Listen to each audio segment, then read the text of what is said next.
కార్యాచరణ ఎలా చూసుకోవచ్చు? ఎందుకంటే కత్తులతో మనం ఉండే ఇప్పుడు ప్రజెంట్ ఉన్న దేశంలో కానీ మన రాష్ట్రంలో కానీ చట్టాలు చాలా ఉన్నాయి, పోలీసులు ఎన్ని వచ్చినాయి.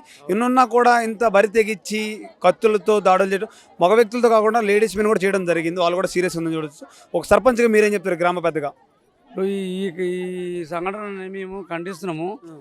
ఇలాంటి ఈ పంచాయలు గత ఒక 5 సంవత్సరాల నుంచి అవుతుంది. వీళ్ళకు అన్నదమ్ముల పంచాయలు 5 సంవత్సరాల నుంచి అవుతుంది. నా దగ్గర కూడా వచ్చారు 2 టైమ్స్ నా దగ్గర కూడా వచ్చారు. అయితే నరసింహ పేరు మీద 5 గుంటలు లెక్క ఉంది, యాదయ్య పేరు మీద 5 గుంటలు లెక్క ఉంది. నరసింహను పిలిపించిన, యాదయ్య కొడుకులను కూడా పిలిపించిన. నరసింహ ఎంత చెప్పినా మొండికేసిండు. నువ్వు 5 గుంటలల్లో కూడా నీకు కూడా భాగం వస్తుంది, నీ భాగం పోగా మిగతా చేసే అన్నం. యాదయ్య కొడుకులకు కూడా మీకు రాంగా మిగతా భాగం చేసే అన్నం. నరసింహకు ఒక 2 గంటలు సంలాయించిన మా ఇంట్లోనే కూర్చోబెట్టి, నేను బీడీలు తెచ్చుకుంటాను, ఒకతో బయటికి వెళ్ళిపోతున్నా, బీడీలు ఎక్కడ కూడా అడగ తెప్పించిన. అయినా కూడా ఇంట్లో నేను చేయనని చెప్పిండు.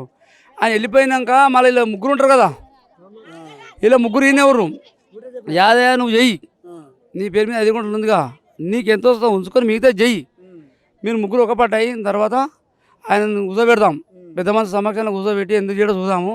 ఆయన దిమాగ్ జర వేరే తీరు ఆలోచన చేస్తుండు. నువ్వు ఏ అంటే ఒప్పుకురు, సిరిసేలు బాలరాజు ఇద్దరు ఒప్పుకురు. మా ఇంట్లో పేపర్ కూడా రాసినాం, ఎవరికి ఎంత వస్తుందని కూడా డిసైడ్ చేసినాం. ఆధార్ కార్డు తీసుకురాపరండి, ఇంటికి పోయి వాట్సాప్లో చేస్తామని చెప్పారు. నేను డాక్యుమెంట్లు కూడా మా డాక్యుమెంట్ రైటర్ ఉంటారు మా ఊరు ఆయన మహేష్, ఆయన డాక్యుమెంట్ కూడా సెండ్ చేసిన.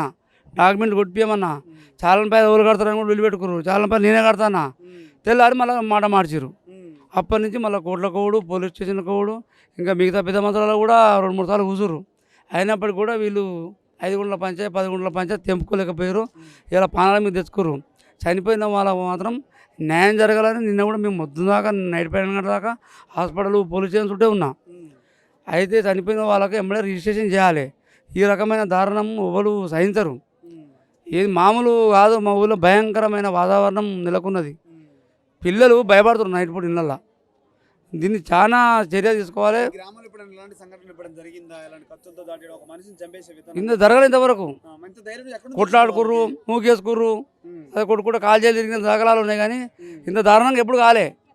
దీన్ని మేము నిన్న సొంతం అన్నదమ్ముల పిల్లలే మళ్ళీ 5 గుంటలకు వచ్చింది ఏముంది, అలా తాత సంపాదించిన ఆస్తులు వీళ్ళు సంపాదించలే.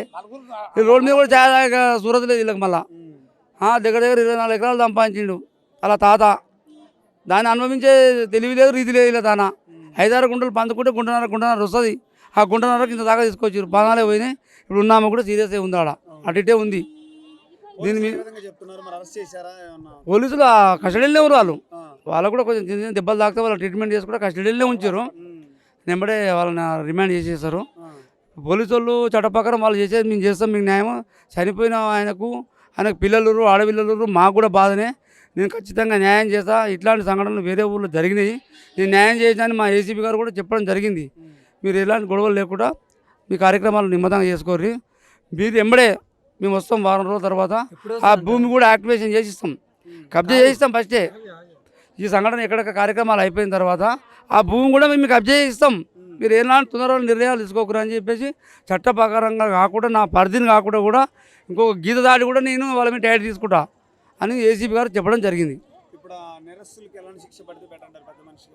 లైఫ్ పడాలి, వాళ్ళకు లైఫ్ పడాలి. భూమి అంటారు కదా, ఆ భూమి లేకుండా వాళ్ళకి ఇక లైఫ్ పడితేనే వాళ్ళకి సరైన శిక్ష పడ్డాడు. అది లైఫ్ పడాలి, ఇంకోటి ఏడు జీవితంతో మనలే ఉండాలి. ఎవ్వరు లేరు రాజకీయంగా. పెద్ద మంచి దగ్గరకు ఆయన దగ్గరపోతారు, ఈయన దగ్గరపోతారు, ఇట్లా చేసుకోరు. ఒక ఆయన చెప్తాడు, గట్లా చేసుకొని ఒక ఆయన చెప్తాడు. అంత పెద్ద ప్రోత్సాహం లేదు. వాళ్ళ మూర్ఖత్వం, వాళ్ళ నాలెడ్జ్ లేని, అలా యుగశాసలే. ఎవరు చెప్పింది ఏముంటుంది. కాకపోతే పెద్ద మనిషి ఉంటే ఏమవుతారు అబ్బాయి, 4 రోజులు ఆగని ఒక ఆయన అంటాడు, 4 రోజులు ఒక ఆయన అంటాడు. అంతే తప్ప పెద్ద మీరు కొట్టుకోపోరి, చంపుకోపోరి, నువ్వు ఇయ్యకరాని ఎవరైతే ఏం చెప్పరు. మాకు అదే బాధ కదా. మాకు రాత నుంచి ఇంట్లో మా ఊర్లో కూడా సగం అన్నం కూడా తింటలేరు. పిల్లలు, చిన్నపిల్లలు భయపడుతున్నారు. అంతకుముందు 4-5 ఏళ్ళ కింద మంచిగానే ఉండే. ఈ 10 గుంటల పంచాయతీ ఎప్పుడైతే వచ్చిందో పొజిషన్ కరెక్ట్ ఎవరు, కానీ రికార్డ్ ఎక్కువ ఉంది వాళ్ళ పేరు మీద. మేము వీళ్ళకి కూడా చెప్పినాము, అరే పొజిషన్లు ఊరుగా దున్నుకునేది బతకరారు, వచ్చేటప్పుడు వస్తే మనం వీళ్ళకి కూడా చెప్పినాము. ఇక మొండికేసిన కాలం నిర్ణయిస్తే వాళ్ళకి కూడా చెప్పినాం, వీళ్ళు చెప్పినాం, అలా చెప్పినాం. ఎట్లా అవుతారు, ఇలా కూడా పోతాడు, అట్లా కదా ఇలా కూడా పోయారు. చెప్తే కూడా ఇంట్లో 2 టైమ్స్ నేను చెప్పిన, 2 టైమ్స్ నేను చెప్పిన. నేను నా దగ్గర రాలే, వేరే పెద్ద ఎంపీటీసీ దగ్గరికి, ఇంకా వేరే వాళ్ళ దగ్గరకు పోయారు. ఇది చాలా దారుణం అంటే మాకు బాధ అనిపిస్తుంది. ఇంత పెద్దగా అవుతుంది. ఒక చనిపోయిన అతనికి 18 పోట్లు పడ్డాయి. ఇప్పుడు మాకు వీడియో ఉంది కనబడతలేదు కానీ అలా దెబ్బలు పడుతుంటే సౌండ్ వస్తుంటే మాకు వినబడుతుంది. 18 దెబ్బలు పడ్డాయి. లేడీస్కు 12 పడ్డాయి. లేడీస్ మా బావ నమ్మకుండా నా మీద పడ్డది. ఆమెను కూడా కొట్టేసారు. మామూలుగా లేదు అసలు, ఎక్కడ కూడా జరగలేదు ఇట్లా. సినిమాలో మీద ఇట్లా మీద మీద చేస్తారు. లబ్బర్ కథతో వేస్తారు వాళ్ళు. ఇది చెప్తున్నా కదా దారుణంగా ఉంది. అసలు మాకు చెప్పాలని కూడా వస్తలేదు. ఇప్పుడు నువ్వు అడిగినా ఈ ధైర్యం అంటే వాళ్ళకు యువ మైండ్ లేక తెలివి లేక, అరే ఆశ భూమి భూమి భూమి భూమి అని లోక జ్ఞానం అనేది ఉండాలి. కొంచెమన్నా లోక జ్ఞానం లేక సంపద ఏమైతే మాకు అనుకున్నారు. ఇప్పుడు చూపించాలి కదా, వాళ్ళకు లైఫ్ పడితేనే సరైన శిక్ష. నీకు అంత మించి ఏం లేదు. శిక్ష అయితే ఇక చట్టాలు ఉంటే పెద్దగా ఉంటాయి కానీ ఇప్పుడైతే లైఫే. భూమి కావాలి, వాళ్ళ లైఫ్ మొత్తం కథం వెళ్ళొద్దు అంతే.